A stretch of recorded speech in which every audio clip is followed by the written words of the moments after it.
Welcome to Talking Heads on USA Global TV, starring the one and only wonderful Dr. Jacqueline.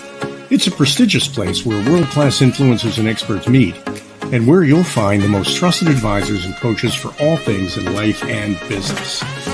Visit usaglobaltv.com to sign up for our newsletter, get the value you need, and be first in line to learn about events and giveaways and other valuable content. Connect with us. Email Dr. Jacqueline at usaglobaltv.com to talk about how you can become part of USA Global TV. That's USA Global TV, where the doctor is always in. Yes, I'm here. Welcome to USA Global TV and Radio. Our show today is Talking Heads. I'm Dr. Jacqueline Kerbeck, and you're in for a real treat. If this is the first time that you're joining us, or if you're coming back and watching episode after episode, we greatly appreciate you. Talking Heads is a platform where, by invitation only from me, experts from around the world are asked to come and present their expertise, their knowledge, their experience, their key learnings, and their successes to help us be better personally and professionally. Our Talking Heads have 30 minutes for the show, and they run the show themselves. They come up with their own topics. I just open and close the show. So our expert today is Mr. red.olaughlin, and if you're not aware, Red actually has a show with me right before this one. It's called The Wise Ones. We'd love if you would mark on your calendar to spend Thursday afternoons with us. Also, if you're on our YouTube channel, USA Global TV, please do subscribe. Thank you so much. Let's welcome Red. Welcome, Howdy. Red. Just like Hello. we just left each other a moment ago. I know, it's always fun. It is. It's very true. It was a great show that we did on The Wise Ones, and I know this is going to be a great presentation. So I'll go backstage and produce and let you take it away. Okay, when I need my slides, I will shout at you, and you will deliver as always. Thank you so very much, Dr. Jacqueline. Today we're going to talk about stress and our health, but we're going to go into the myths of stress in a lot of detail. Before I begin that, let me go ahead and put out my disclaimer. I'm not a medical doctor, never been in the medical field. I research what goes on in the human body at the cellular level, chemically speaking. I look for cause and effect relationships, treat a cause, fix a problem, treat a symptom, and you'll always be treating symptoms. You need to be able to understand that not everything that has to happen is going to happen, and you have a lot of control over many of those things. So as we start looking at stress, just about every minute of our day, something, when we're awake, something is potentially out there to stress us. 24/7, we have stress going on inside our bodies. But the stress we're talking about today is more of what happens in our brain and how we react to it. So let's go ahead and start with the first slide. Our definition of stress. What is stress? It's a normal reaction of the body. It's a hormonal response. Our brain hears something, a thought is conjured up by whatever we hear or see, and then all of a sudden a number of chemical reactions begin to happen. The hypothalamus in our brain signals our nervous system, which activates adrenaline and cortisol in the kidneys, and they begin to flood the body. And that is essentially what happens as a normal response. Well, that flood might be a trickle and it might be a tsunami. It just sort of depends on a number of things. But it's not what happens. The happening can happen to a number of different people, but it's what we do with it. We can either accept it, and many people just reach out there and grab a hold of that stress and will not let go. They'll live with it. They'll cherish it. And then some people just reject it and just let it blow away. It's amazing how the same event can affect people in totally different ways. Women are more likely to have physical signs of stress than men. Those could be something as simple as sleep problems, fatigue, difficulty breathing, maybe a little chest pain or indigestion or headaches or whatever. But those things are generally considered mild. You can have that sense of something's going on, but you may not necessarily have the headache or that fatigue or whatever else that may accompany it. When you start having those actual symptoms, then we begin to have a problem.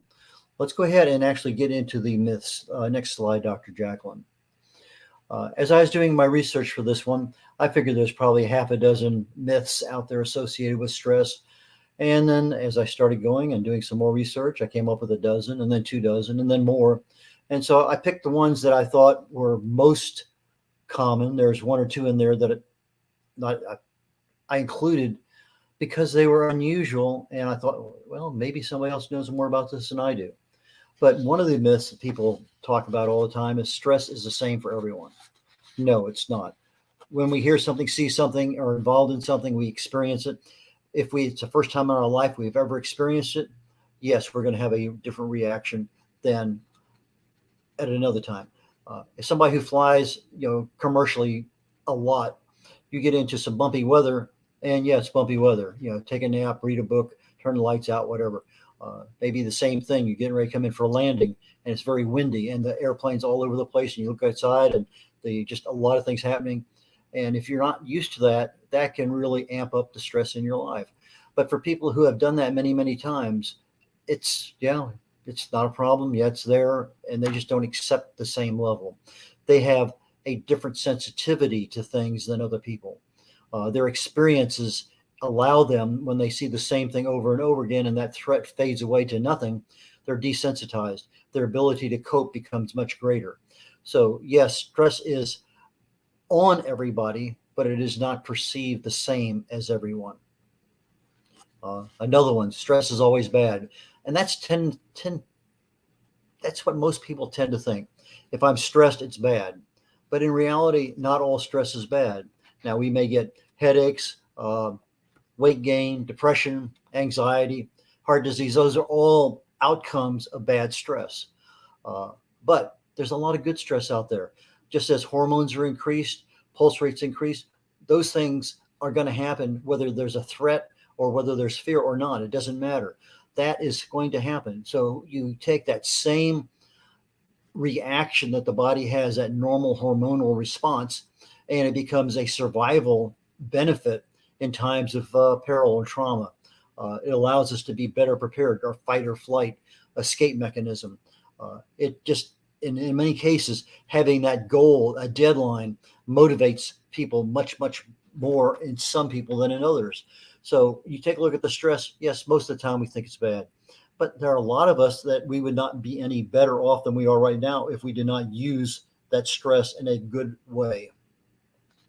Another stress myth: you cannot do anything about it. Well, there are many things you can do, but there's also a lot of issues with regard to recognizing it. We may get stress from toxins, from infection, from intense workout, from overexertion. But we can just as easily get stress from different kinds of light. The blue light on your monitor of your machine, the one I have in front of me. I have two machines going right now. The other one I have turned off. I have to wear glasses, blue light filter, because it just affects my eyes. 5 minutes, I will have a headache. And once I've got the blue light filters, I can spend hours in front of it and not have a problem. It might be noise, background noise, vibration. Might have a food allergy, a reaction. Aging is a normal stress mechanism in the body. If you're starved or dehydrated, if you're overly hot or overly cold, those things are out there all the time. And yes, we can do things about it. We learn to prioritize. We learn to manage. We start to be able to sensitize ourselves in such a way that we are not perceiving it at the same level as we did before. Another stress myth is most popular stress management techniques are the best. In other words, if I use the best ones out there, I'm going to relieve my stress. Well, we don't all handle stress the same way. And as such, the mechanisms that we use to treat ourselves are not all the same way. Some people may react very, very well to a guided imagery or meditation. I use pranayamas for breathing exercises. I find them to be very, very helpful. I use EFT, again, very, very helpful. But for me, I know that I need at least a minimum of 8 minutes for that to be effective to me. If I just do it for 4 or 5 minutes, yeah, I get some benefit. But if I want the effectiveness, I need a little bit longer.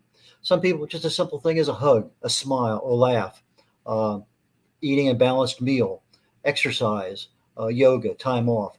Everyone is different. And as such, the best stress management techniques for person A is not the same as the stress management techniques that would be best for person B.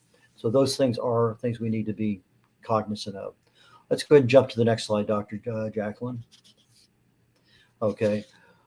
We may sometimes hear no symptoms mean no stress. Well, just because you can't feel something or exhibit a symptom doesn't mean there's stress there. Stress is a natural and normal situation in the body. It's there. We react to all different things. It can be emotional, it can be physical, it can be psychological. Many times it may be masks because we're taking a drug or some other sedative, booze, nicotine, any other calming mechanism. Our sensitivity is diminished if we're distracted by other things. So we can increase the risks of some things by not even knowing that we have a stress going on in our body. So when that stress happens, recognize it for what it is, but you don't have to accept it. And that's part of the deal, is the fact that if we cancel it out of our world entirely, then we're not able to fully recognize, manage, and prevent it in the future. Another stress myth: only major stress systems need to be treated. Well, let me tell you, there's a clue. If you start having headaches and fatigue and chest pain, yeah, they're minor clues. But if you don't do something, you are going to have something that's irreversible. It could be a heart attack. It could be depression. A lot of times, if you're not getting the same good quality sleep at night and something's bothering you, this is a clue. Something pops up in your brain that is happening. Maybe somebody at work said something. Maybe a relative or somebody in your family did something. Those things will usually pop up in your sleep, and they're going to rob you of good sleep, but they are also a symptom of something going on. So that early warning bell, ding, ding, ding, that I got a little bit of a headache here. I'm tired today, more so than normal. Those are the symptoms that you really need to be aware of. And there should be something you're doing every day. I'm not going to say every single hour, but several times a day to just sit back, relax, and start beginning a normal management process to handle your stress. Another myth: stress cannot be avoided. Well, you can't avoid everything. Uh, and honestly, you don't want to. You want to be able to know what they are, recognize them, be aware of them, become educated about them, but you want to be able to manage them effectively. Some are unavoidable. We can't handle it. Just something happens. You're running late, a red light happens, cars are packed up on the freeway. Some things you have no control over. They're unpreventable, but you don't want to absolutely avoid them. You want to be able to manage them. One that I like a lot, I hear periodically about it. We see a lot of pictures of people. Stress causes gray hair or your hair to turn white. Well, yes and no. In reality, the melanocytes are the pigments in our hair. And when our genetics, our age, our diet, our hair hygiene, they are the primary facilitators of our hair color, texture, health, etc. And in some cases, if it's not a genetic issue, in some cases white hair can be reversed back to whatever your normal natural color was. Doesn't happen all the time. Stress may be one of those ones you can reverse, but if it's a genetic issue, no, can't do anything about it. But yes, there is a connectivity between stress and gray hair, but not necessarily the cause, but certainly a contributing factor that can increase the rapidity with which that happens. Let's go ahead and jump to the next one. Stress causes cancer. I do a series of lectures on the causes of disease, and I use the term STRIDE, STRIDE, and each one of those letters stands for something: stress, toxins, radiation, infection, inflammation, diet, and expectations. All of those have an effect at the cellular level in the body in creating disease. Can stress cause cancer? I believe the right answer is yes and no. It's not always the cause, but it's a contributing factor in the fact that, yes, cancer is when your DNA in your cell is disrupted, mutates, and it continues to grow. But the stress may be part of the problem, but it might be also part of the accompanying problem. That stress causes your immune system to operate at a less efficient level. And as such, you don't have the ability to fight that disease that you normally would. So because stress caused some mutations at the cellular level, and they went on and on and on for a while, and you got oxidative stress occurring, and you started having other issues. Disease started to grow. Well, that's part of the equation. The other part of the equation is our normal body reaction. Our immune system is there to fight that growth of disease. And if you're stressed out and your immune system is constantly being challenged, now you're adding a double whammy with regard to, okay, I'm stressing and I'm not allowing my body to handle it properly. Well, what about the one, have a beer, glass of wine, 2 or 3 to release stress? Well, they act as a cheap tranquilizer, whether it's a cigarette, beer, alcohol, or whatever your recreational drug of choice is. They are actually making you feel better, but they're not attacking the cause of the problem. They're a symptom. They're a Band-Aid. They improve your mood. They take your mind off your troubles. But there's a lot of natural things out there: lavender, chamomile, valerian.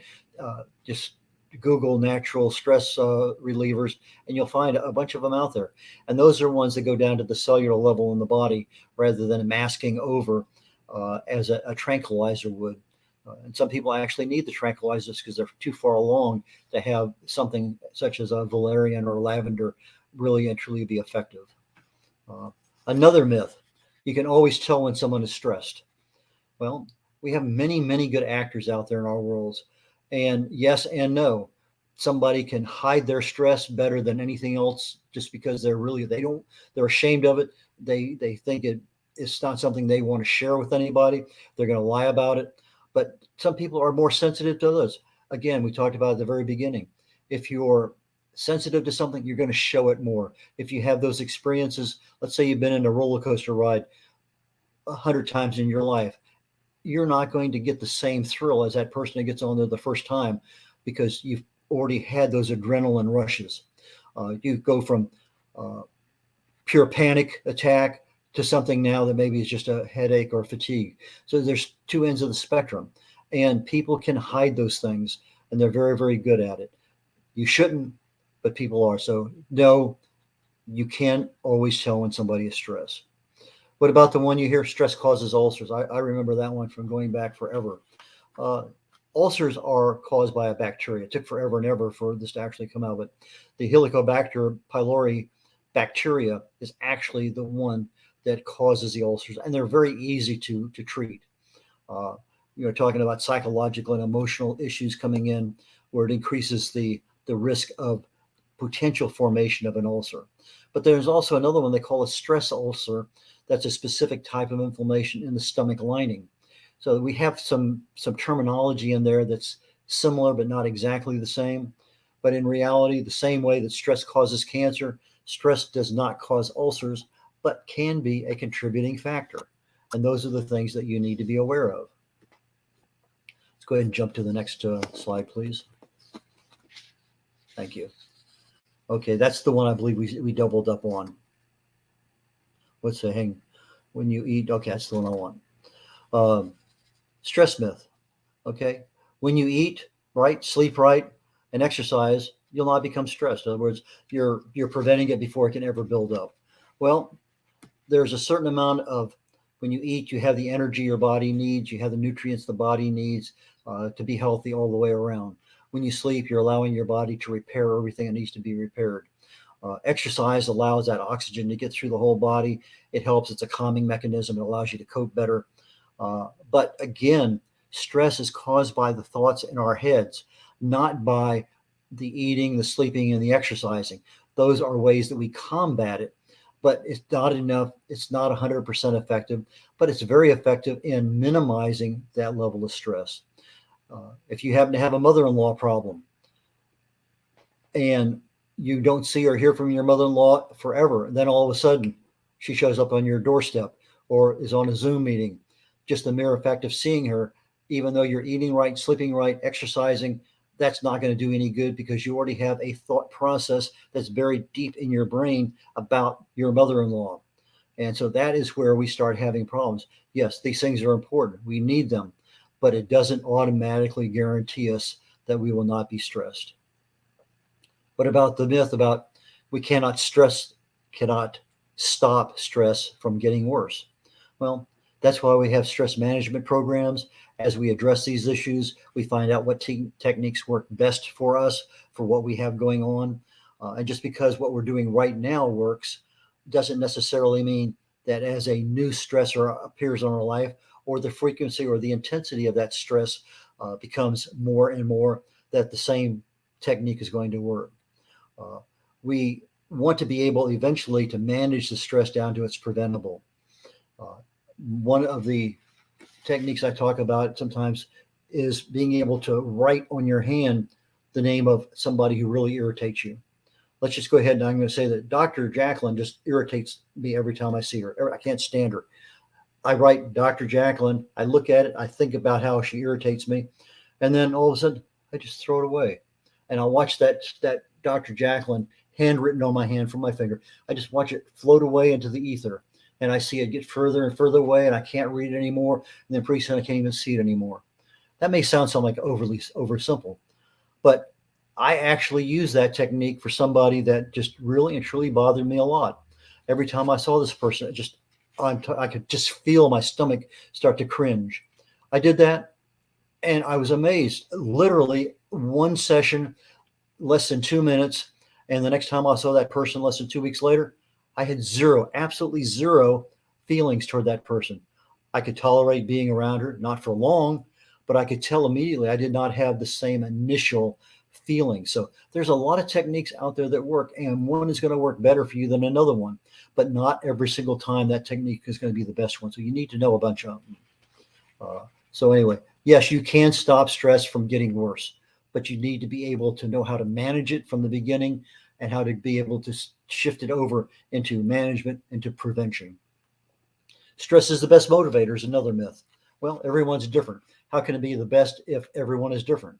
Well, stress can improve our brain power, improve our creativity. It can shorten our immunity. We know that. So just because we can take advantage of it, because that adrenaline rush goes up, it increases our ability to respond quickly. We are more alert. People respond to deadlines, to whatever. So the good stress and the bad stress, we need to recognize which ones do we respond to the best, and use those in the best possible manner that we can. So if you are really good at waiting till the last minute to get things done, and that works for you, then maybe that's what you should be doing. Yeah, there's stress associated with it, but there's a sense of accomplishment because you accomplished the mission in a short amount of time. Stress becomes from your circumstances is another myth, common one out there. Well, if the circumstances cause a response in our brain and everybody acts differently, then maybe the circumstances are what initially triggers the thoughts in our brains. But if we're expecting it, then it's not necessarily the same level. We can control that if it's something that we see that happens and we expect it. I remember flying over in Vietnam, and we're sitting there out there on a mission, and sometimes you hear what they call Mayday, Mayday, and a pilot's talking about being shot at by missiles or maybe even being hit. In some of the cases, you can hear that broadcast go out on a common frequency. They're in a stressful environment flying over North Vietnam, or maybe coming back to the boat offshore, and you'd swear that there was no stress in their life, just Mayday, Mayday, and they're just giving it, just reading it off a placard. Very professional what they have. But in other parts of the aviation world, when somebody is, let's just say they're not doing things according to Hoyle, they're out there having a good time that they should not be having, and something's wrong, then it's not a Mayday, Mayday is the first thing you hear. It's usually some profanity followed by something else that doesn't help anybody. And so the stress that happened to somebody being hit by a missile, and they calmly and coolly gave their latitude, position, their direction the airplane's heading, is different than somebody shouting out something that they knew they were doing something wrong. So people react differently to things. And so as such, the circumstances that are there is coming from our thoughts, our experiences, and not necessarily exactly from the circumstances themselves. Because we all act differently, then what we have control over is going to be different. And so those are the things that the circumstances, they may be an instigator, but our control is what we use to do that. Let's jump to the next slide, please. Okay, without stress in your life, you would just sit around and drool. I saw that one. I said, well, that doesn't make any sense to me. I've never heard that one before, but it was in a couple different sources that I looked at, and I was thinking, why? And so I did a little bit more research on that one.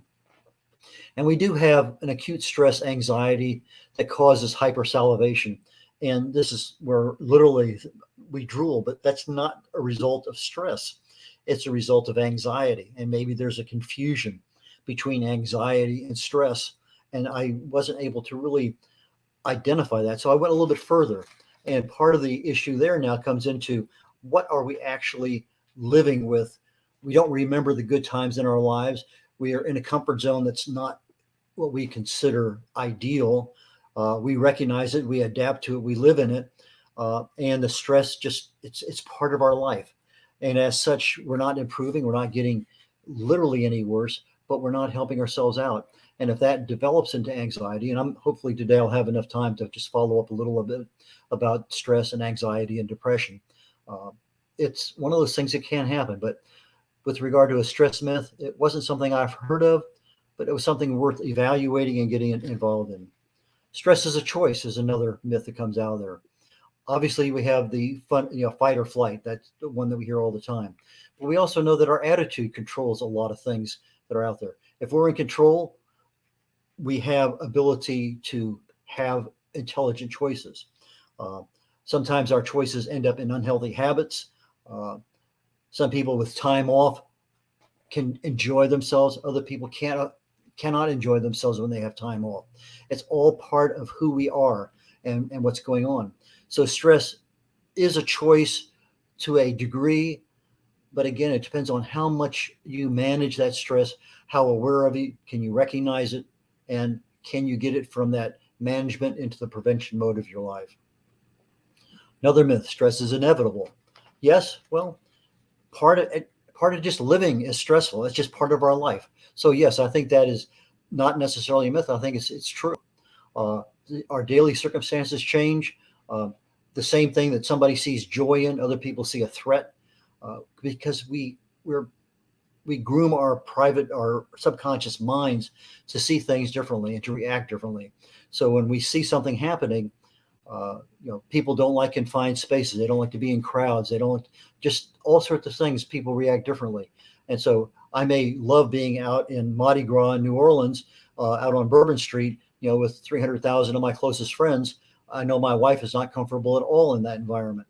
So again, I would not be stressed and she'd be just absolutely horrified. So it's those things that, yes, it's not inevitable, but it's going to be there and we just need to be aware of it.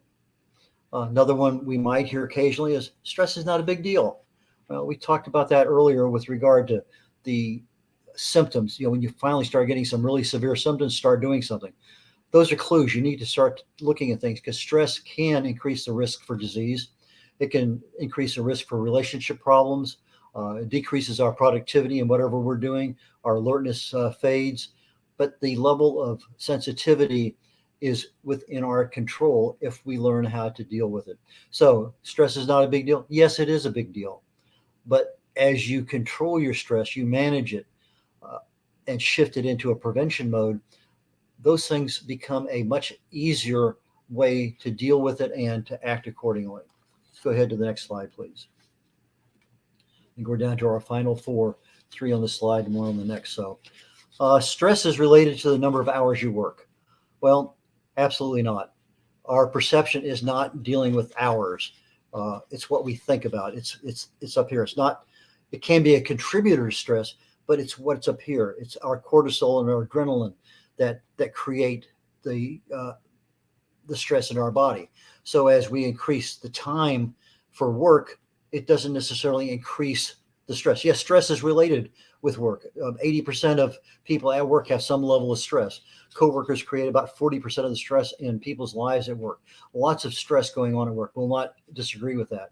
But again, it's what you do with it. If you're out there and you hold on to it every day, you have somebody there you can't stand, and you just keep that bottled up inside you. Yes, the longer you're with that person, probably the worse your stress is going to be. the worse your health problems will come down in the future.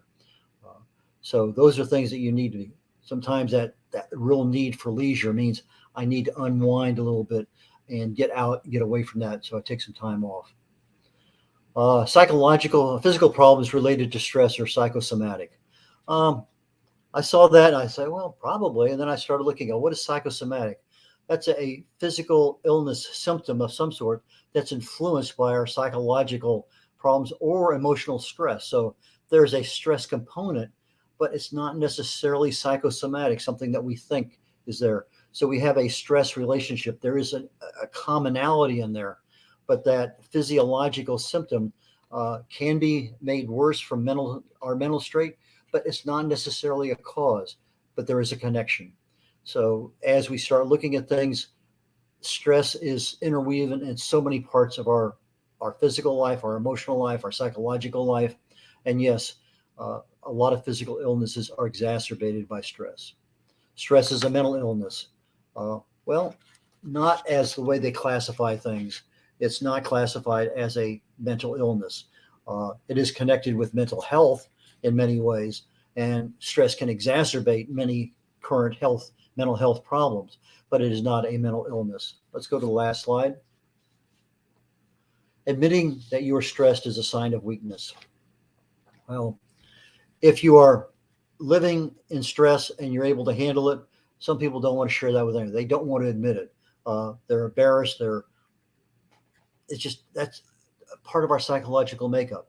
But many people can cope with it and you never know they have stress. Other people have stress and they don't want to tell you they have stress. But telling somebody that there's a problem is generally the first level. It's almost like an Alcoholics Anonymous. Hey, I'm an alcoholic or whatever it may be. You're recognizing that you have a problem. So maybe one of those things is that when you're stressed, you maybe need to tell somebody you're stressed, because now you're starting to get your mind wrapped around the fact that there's stress out there and it is affecting me. But when I look at stress can lead to anxiety and depression, but it's not the only cause.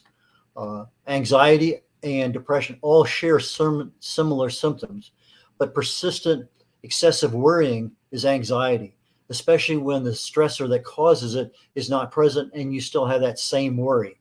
That is anxiety. That becomes a mental illness down the road. When that stays with you forever and it gets worse, the intensity is there, everything is ramping up, that opens the door to depression. And the doctors will tell you, if this lasts for 2 weeks, you really need to see someone, because now you're walking into a door you don't want to close behind you. But it may be something as simple as gluten or sugar, very well-known causes of ADD, ADHD, and it may be a dietary issue more than a stress issue. So there's a lot of different aspects of stress in our lives. And I'm going to conclude today with that because we're going just a little bit over time, and I covered the 28 stress myths that I thought were important to cover today. So back to you, Dr. Jacqueline. Thank you, Red. That was really very interesting. And I love how you debunked those myths. Explain them. I'm not sure debunking, because if you truly believe that something is happening, that's your belief. Whether it's true or not, that's your belief. But in reality, because it's how we reach out and grab and hold on and don't let go, that it may be true for us, but not true for everyone else. And that's where it kind of gets into that. Is it a myth or is it not a myth? And so I think it can be debunked. But then again, for some people, it is the truth. Yes, they really believe it. I've heard so many of them that you shared today. And especially with 3 autoimmune diseases, I've heard so many people say, oh, it's your fault. You caused it because you're stressed out. No, that's not the case. In fact, lately I'm so relaxed. Is there a problem if you're too relaxed? I just feel very happy and relaxed. Happiness is tied to expectations. And when your expectations are met or exceeded, you're going to feel a lot better. Your happiness levels go up. Your stress levels go down, because things that would normally bother you aren't there. I mentioned a mother-in-law. There are things for individuals of us that, whether somebody we know, something that's happening in our lives, we may have a car problem, we're going somewhere, and then all of a sudden it acts up again. It may be the weather. It may be a number of different things. It doesn't matter. Some people hone in on something and that becomes their stressor. And So those are things there. I mean, if you leave every morning and it takes you 45 minutes to drive to work, like I know it takes you a long time to get from your to your office every day, there's things in there that can slow you down, but you can work around them by leaving just a little bit earlier to get there. But those are things that, okay, fine. If I leave 10 minutes early, I don't have a problem. I'll do that, and that lowers my stress for the day. Uh, I may order something. I drive away. I open up the bag, and I got somebody else's breakfast. That's not what I eat. Don't let that affect you the rest of the day, because all of a sudden you honed in on something that wasn't right, and now you're allowing it to control you. And that is the big thing with stress. It's a controlling mechanism, and who is in control? The stressor or you, because it's all up here. Yes. And something else to add to that, I agree with you, is that most things in life are temporary. So, whatever it is that's causing you stress, you have to consider changing your perspective about it. If someone's on your nerves at this moment, well, they're not going to be on your nerves in the future time, because you're either going to do something or you're not going to do something, or they're going to do something or they're not. So, I try to just look at it as, okay, this is the situation right now. I don't have control of anyone else other than myself, but I have control over how I respond. And there have definitely been times when I haven't responded appropriately, for example, calling the cable company. But now, to your point about being prepared, I allocate literally an hour. I allocate 1 hour for the call with the cable company, because I know I'm just going to be put on that endless loop. Or if you're calling a doctor's office, press 1, press 7, press 9. And my big thing is agent, agent. Now I just expect that this is what's going to happen. If I get a different experience, well, what a nice gift that is. And all of a sudden you get a human to answer a customer service line, and they solve your problem in 2 minutes. You're happy. But if you spend 45 minutes and you go through 35 minutes of those on computer, press this or that, and you listen, if you expect that, that's fine. But if you're not expecting it, yes, you're just bouncing off the walls. Yes, so true. And Red, you'll remember a couple of weeks ago, I think it was right after I got here, it had to be 2 weeks or less, that there was a problem with the screen freezing up and I had to call the cable company. So I allocated the hour. And lo and behold, I got to speak to this wonderful woman in South Africa. And while we were, restarting the router and doing this and doing that, we had this conversation. She was telling me about what's going on in South Africa that I wasn't aware of. And I thought, wow, this is amazing that I'm getting to have this time with this person, because I changed my attitude in advance of making the call. That attitude setting before you begin something is so critical for success in whatever you're doing. And the success in this particular case, I'm really using as minimization of stress, because the success may be, yeah, you got the problem solved, but are you walking away all day long just irritated as all get out, when you could, the problem is solved and I'm happy. And that's two different outcomes with the same level of success, but different physiological conditions in my being. Yes, so true. And I'll just share one more example in an effort to help people, inspire people. Yesterday, I think I had, let me see, 1, 2, 3, 4, 5, 6, 7, 8, 8 shows, or maybe that's one meeting, 7 shows in a meeting. And then I had a board meeting. So in between, I had an hour and I wanted to work out. So I was going to go over to the gym. I would be totally stressed out getting to the gym, getting myself set up, coming back, getting onto the Zoom. So I said to myself, why are you putting yourself through all of that? Take out your trampoline, turn on Netflix, and just do your and I did, and it was perfect. And then I went and sat at my desk and no one was the wiser. So the decisions we make, the choices we make, can alleviate or cause us to be in this position where we put ourselves there. And that's part of our program: awareness and education, and then action, the appropriate action that needs to be taken. So if you're aware of something and you're better prepared for it the next time it comes along, and the next time and the next time, now all of a sudden our experience becomes our education. Now we have a nice playing field that we know how to operate on more effectively than if we never knew what was going on in our life at all. Yes. And something I want to leave us with and have you comment on is another thing that causes us to feel uncomfortable is when we're not heard. this can be very stressful if you're in a conversation with someone and you feel like they're not listening to you or they're talking over you. What are your thoughts about that? Absolutely. We have, in your elevated listening course, we talk about you want to solve somebody's problem before they get finished describing the problem. You want to make sure that you are, I mean, just so many things there. And when somebody shuts you off, now you are being stressed because you have this thing you want to get off. And for whatever reason, that shut off may be a physical hold it, or they may just ignore you. In both cases, it becomes a stress inside us, but it's something that if we were aware that we are being the cause of stress in other people and we hold back until, okay, understand, now let me tell you what I think. Now I've had a chance, they've completed their story. Now I can give my 2 cents worth, and I'm not increasing their stress or my stress.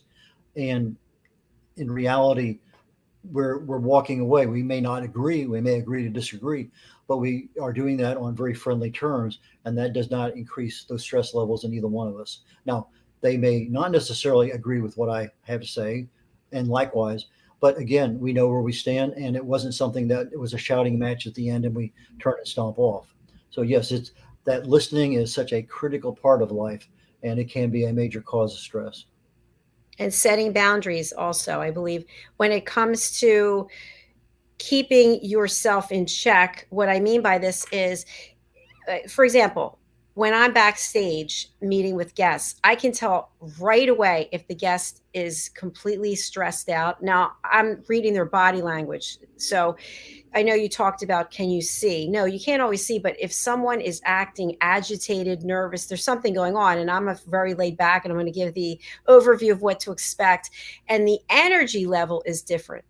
You feel that with people, you have different energy. And so what I like to do is I like to have them be more at peace with a positive energy and take that into the show. So whatever it is that they brought with them backstage, I try to get them to put that aside so they can at least enjoy the experience. And I think when we're talking about just life in general, many times we have something happen to us, we're not actually dealing with it, and then we turn and dump it on someone else. We didn't ask for permission to do that. We just decided, hey, you're standing right here, I'm just going to give it to you. And then that causes stress because we didn't ask for permission, and we didn't even think about how it's going to impact the other person. We're just so desperate to get rid of our stuff and put it on someone. And that in and of itself is something that doesn't facilitate a good, healthy mental wellness, in my opinion. I think we see that all the time when somebody comes home from work, whoever is at home, person coming in the door just wants to dump or doesn't want to talk about anything. You know, that relationship there between two people not listening or not, I mean, just there's a lot of stress that if you're aware of it, okay, fine. Give me 20 minutes after I come in the door. I want to have a beer, sit down and just relax, and then I'll talk about anything you want. Well, that's a boundary that you just talked about. I need that 15 or 20 minutes. Or you walk in the door, okay, tell me about your life, and I'll share whatever. So what are those boundaries? What can facilitate making you in that relationship a better person, so that that connectivity between the two of you is enhanced, not stressed out because he'll be home in 10 minutes and you better just be aware. I mean, just there's a lot of things there. So I think we're starting at this awareness level, and that's what we're trying to improve upon. So as we go through these things, hopefully people say, well, maybe I do need to set some boundaries, or maybe I do need to just bite my lip a little bit. Are you done? Okay, let me tell you what I think. And so just biting that lip allows you, okay, I learned something new. If I just don't just jump in there, or, I tell people all the time, you ask me what time it is, I'll probably build you a watch if it has anything to do with health and wellness, because sometimes I don't realize my passion is overflowing because I want to tell you how to do something at the cellular level, and people aren't interested in that. Just tell me what I should take. I'm not a doctor. I can't tell you what to take, but I can tell you what's happening. And then it's up to you to not necessarily figure it out, but to take some level of action to educate yourself more. And if you're on a prescription medicine of anything, absolutely do not just start mixing and matching something that's out there over the counter, because that's can put you in some really dire straits. That's why they have doctors or pharmacists. If you can't reach your doctor, just go up to the local pharmacy. Hey, I'm on this one, and I want to. Is this going to be a problem? And generally, you can get some professional help that way. But there's so much information out there on YouTube and on Google. It's hard not to find a good answer, and then all you're looking for is a professional to say, yes, I agree. Very good points. And I just want to say, I've said it before and I'm going to continue saying it again, that the information that you share is so relevant, and I have embraced it. And I've changed my life in many ways based on what you've shared. And I feel really good. And I shared yesterday, I got my blood work back after not going for 4 years, which was a mistake. And I was really nervous, causing myself stress. And I said to myself, listen, you're the one who decided not to go for 4 years. So now whatever it is, it is. So just calm yourself down. And I got the results, and it was green, green, green, green, green, except for the cholesterol, which I told you was 216. But then the good cholesterol was whatever it is, 2. Forget what but it was ratio. Thank you. Was 2, and has to be less than 5. So it was great news all in all. And the point is that I've been taking your research, your distributing of the research, and I've been incorporating it into my life. So now I am doing intermittent fasting every day between 12 and 16 hours, sometimes 18 on the weekends. I don't even think about it. Sometimes my stomach's growling. It's like, hey, it's growling. Too bad. I set limits for myself. And then the size of the plate and giving up sugar and all the things that you shared, I sleep really well. And I just want to thank you, because this is all relevant information that if you want to have a happy life, if you want to feel better, if you want to have better health, listen to some of these things. Talk to your doctor. He's not a physician, as he already shared with you, but he's giving information that can help you feel better. And I hope that you'll look into it. Thank you so very much, Dr. Jacqueline. I appreciate those very kind comments. It's very true. Well, thank you very much. All right, I will let you go and close out the show, and I will be seeing you next week for our work on our book. Absolutely. I look so much forward to that. So take care, Dr. Jacqueline. Tell your lovely wife I said hello. I shall do that. Bye now. Okay, bye for now. Well, that's the end of our programming for today. And I want to thank you for watching or for listening. And I just want to let you know that it's quite remarkable what we have here. Since January the 10th of this year, we really have a family of people from around the world. And each and every day, our team members, I think we have 39 team members now, they're actually reaching out and connecting with one another and collaborating and working together. And this just warms my heart, because that's what it's all about. It's not about me, and it's not about you. It's about helping each other. And in the world we live in today, it's just so wonderful to know that people are supporting each other's work. People are lifting one another up. And I just want to thank you for watching our shows, for listening to our shows, for subscribing to our YouTube channel, USA Global TV. If you'd like to be part of our family here, there's many opportunities. They're not for everyone. I'm aware of that. But if you're interested in being a co-host, or if you're interested in being one of our expert presenters on Talking Heads, or if you'd like to learn how to listen at an elevated level and get certified and be on our listening team, or if you'd like to be a panelist on one of our panel shows, please do reach out. You can go over to our website, usaglobaltv.com, contact us, or you can email me directly. I'll put up my information, but it's Dr. Jacqualyn and .com, or you can contact me at Jacqueline at drjacqueline.com. We have wonderful ways for you to get involved. And just as a disclaimer, there are fees. Of course, there are fees. This is what I do for a living. So we want the platform to continue operating. And so we have to charge, just like people charged me before I got here to be on the radio and be on television. So my rates are very reasonable. And again, I'd love to have you with us. In closing, I'll just share a couple of things in case you're new to our platform. We have a number of shows. I think we're going up to 35 very soon. So I'll just show you some of them. Aging Gracefully with Humor, A Woman's Prerogative, a show for women, by women, about women.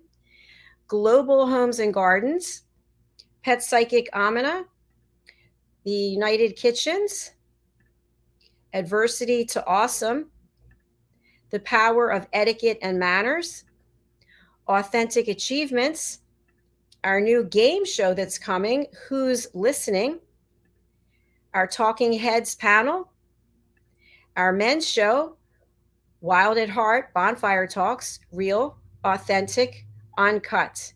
We also have a reunion show that's coming up. This is open to anyone and everyone. If you're interested in promoting your product, your service, your event, your book, your song, your film, your playwright, whatever it might be, please do join us. Go over to our website, usaglobaltv.com, book your session, and you can book your session for 15 minutes to share whatever it is you want to share with our audience. We also have the Wise Ones. We have the Business Talk Show, and we have the Listening Mentor. We also have Leadership of the Heart, the United Kingdom, Real News and Culture, the Film and Music Show. And that pretty much sums it up. We've got more shows than that, Talking Heads, obviously. But what I want to leave you with lastly is an opportunity for you to join our elevated listening team. These are our elevated listeners. We have Madeline Chan, Debbie Wilson. We have Sonia Moldina, Janetta Barry, Diane Floyd Bain, Connie Hudson, Roland Friedel, Mariska Duprier, Kathy Fulton, red.olaughlin, Al Cini, Alicia Harrison, Teuda Avduli, Caroline Heward, Justin Merigliani, Jean Keegan Daly, Hyatt Ives, and Hajar Oat. And I never say her last name right. Hajar, she's fabulous. So if you'd like to join our team, we'd love to have you. Just go over to drjacqueline.com/shop. You will be able to purchase a course that's 2.5 hours. You can take it at your leisure anytime you want. You can start and then stop. It's $257. If you're not able to afford $257, you can pay it over 6 months.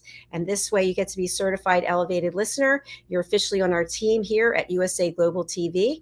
And you also get your certificates and your headshot featured on our website. In fact, I'm going to pull it up just quickly. Just give me a moment.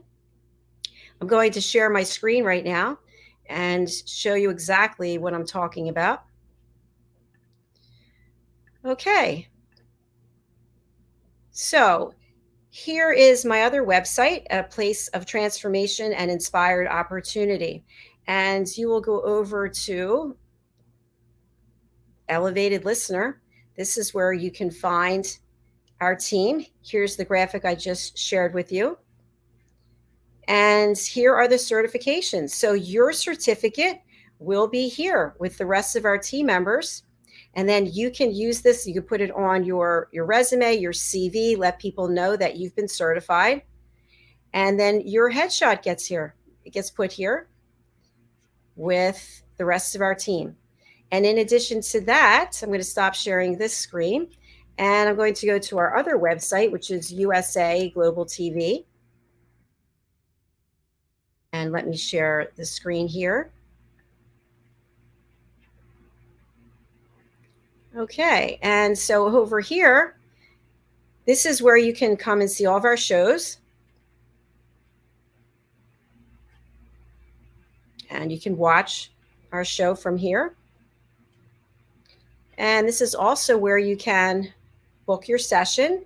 So if you're interested in being a guest, I just mentioned to you about the reunion show. There it is. And then here are all of our other shows. There's a second page because there's so many, and soon there'll be a third page. And also I mentioned to you about our Talking Heads. This is our team of experts from around the world. You can come here and read their bios and also look at their playlists, and to contact them, the information is there. And finally, let me see what else I want to show you. In our shop here, we have our logo merchandise if you're interested in that. And we also have the ability to edit your interview if you'd like an edited copy. And we offer our guests the ability to be on 5 times in a year without charge. And then if you want to be on, you can purchase 5 more shows or interviews, I should say, or just one more. And the reason why we charge for that is because we want as many people from around the world to be able to be on our platform. And if we have the same people on the platform over and over again, then that kind of defeats the purpose. So, so here is the rest of the site here. And then I'll just show you a couple more things. I mentioned before that these are the shows.